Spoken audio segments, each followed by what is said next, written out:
Olá, muito bom dia a todos, sejam todos muito bem-vindos. É um prazer, mais uma vez, poder me dirigir a todos vocês e ter, neste momento, um instante para a gente compartilhar um pouco da palavra do Senhor.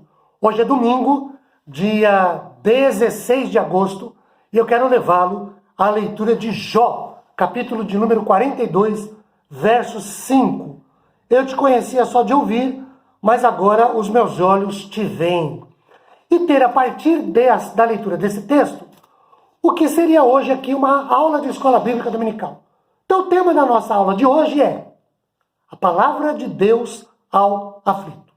Introdução.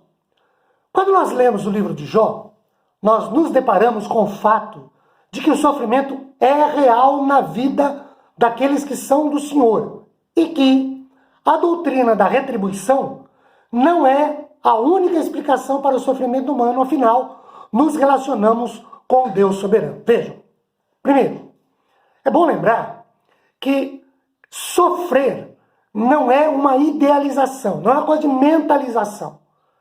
O sofrimento é real. A Bíblia diz isso. Jesus diz: no mundo tereis aflições. Então, quando dói, não é porque eu imagino que dói, porque dói mesmo. O sofrimento não é... Quando a gente diz que não é doutrina da retribuição, eu preciso primeiro entender o que é a doutrina da retribuição. Então vamos a ela. A doutrina da retribuição é a doutrina que afirma o seguinte: toda ação provoca um movimento para o bem ou para o mal. Em outras palavras, toda atitude ela é passiva de uma retribuição positiva ou negativa. As boas atitudes são premiadas, enquanto as más atitudes punidas. Aí você fala: pastor, isso é óbvio. A lei de Newton, para toda ação tem uma reação contrária de mesma intensidade e proporção. Gálatas capítulo 6, versículo 7. O que o homem planta, ele colhe. Sim, eu sei. Não tem problema nenhum com isso. O problema é que está por trás da lei da retribuição. O que está por trás da lei da retribuição? Vejam, quando eu digo que toda ação boa é premiada, o que está por trás disso são coisas que envolvem boas obras. E aí, merecimento. Se eu faço uma coisa boa, eu mereço a salvação e mereço ir para o céu. Se eu faço coisas erradas, eu mereço a punição e mereço não ir para o céu. Então, o sacrifício de Cristo na cruz do Calvário não tem valor nenhum na doutrina da retribuição. O que tem valor é se eu fizer o bem ou se eu fizer o mal. Esse é o problema. Primeiro ponto da nossa lição de hoje. Mesmo que não saibamos, Deus está no controle. Lembremos-nos de que foi Deus quem permitiu o sofrimento na vida de Jó. Livro de Jó, capítulo 2, olha o versículo 3 e o versículo 6. Dizem o seguinte: perguntou o Senhor a Satanás: observaste meu servo Jó? Porque ninguém é na terra semelhante a ele. Homem íntegro, reto, temente a Deus, que se desvia do mal. Ele conserva a sua integridade, embora me incitaste contra ele para o consumir sem causa. Disse o Senhor a Satanás, verso 6, eis que ele está em teu poder, mas poupa-lhe a vida. Vejam, queridos, Satanás está no controle de Deus.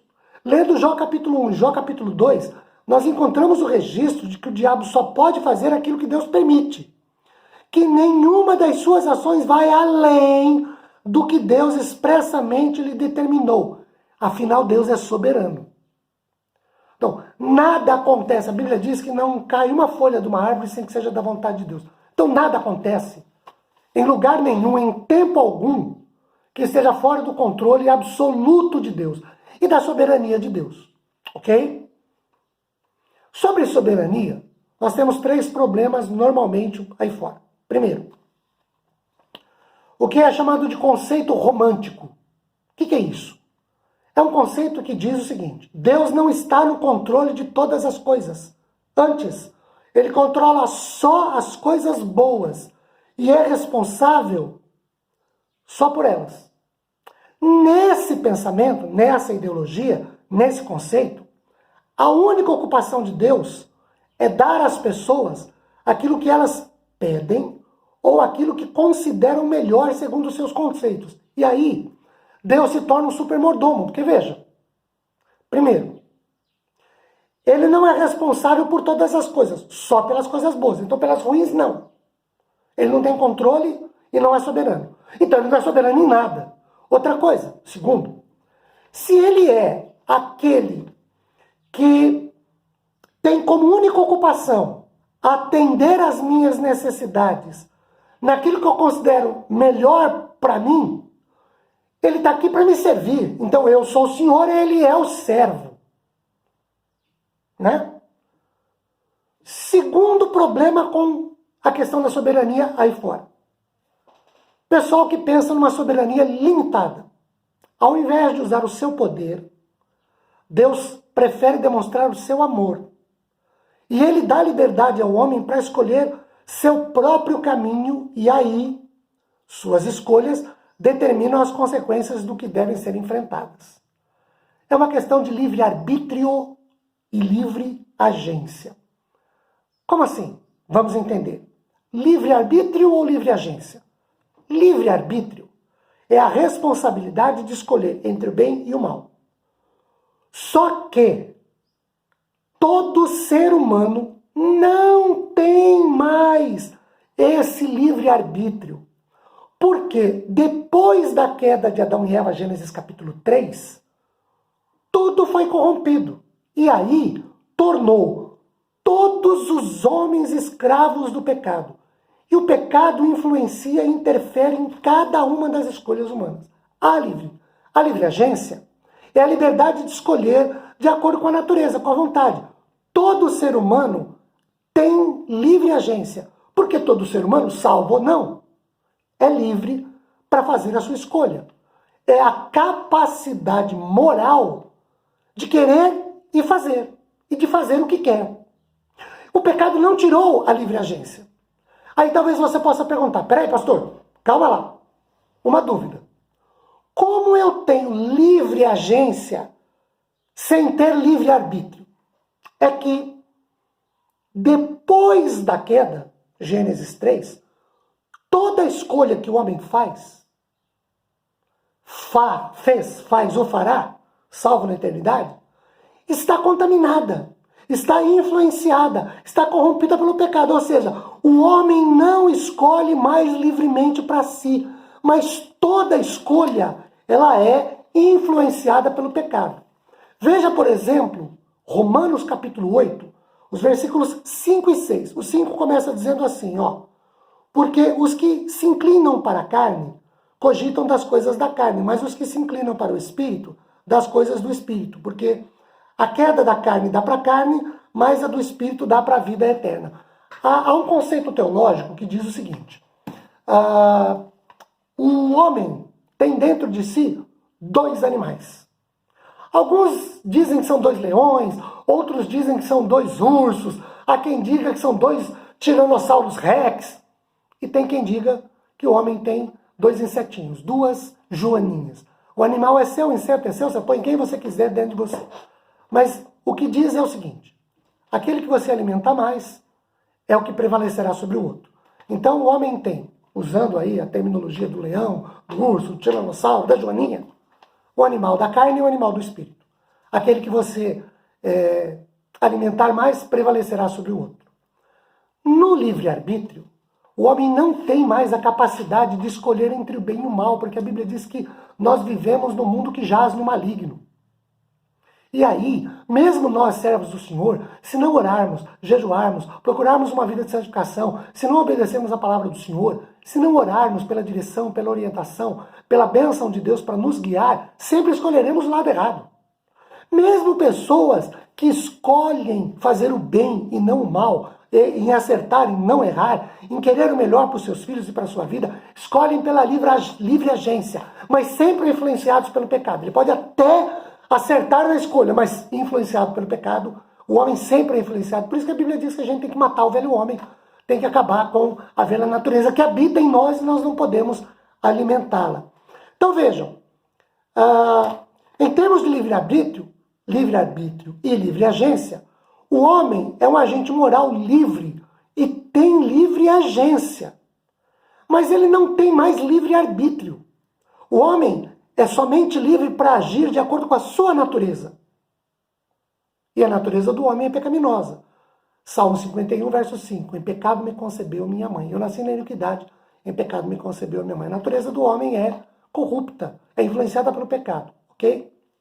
Vamos para o terceiro problema da questão da soberania. O primeiro é conceito romântico, Deus só cuida das coisas positivas. O segundo é a questão da ação limitada de Deus, né? Deus, ao invés de escolher mostrar o seu poder, escolheu o seu amor. E a terceira é negar a soberania de Deus. Acreditam essas pessoas em forças impessoais como os astros, Sol, Lua, estrela, cosmos de um modo geral, ou no acaso, na sorte. Lembra daquela música? O acaso vai me conceder? Pois é, a sorte. Me proteger? Pois é, a sorte.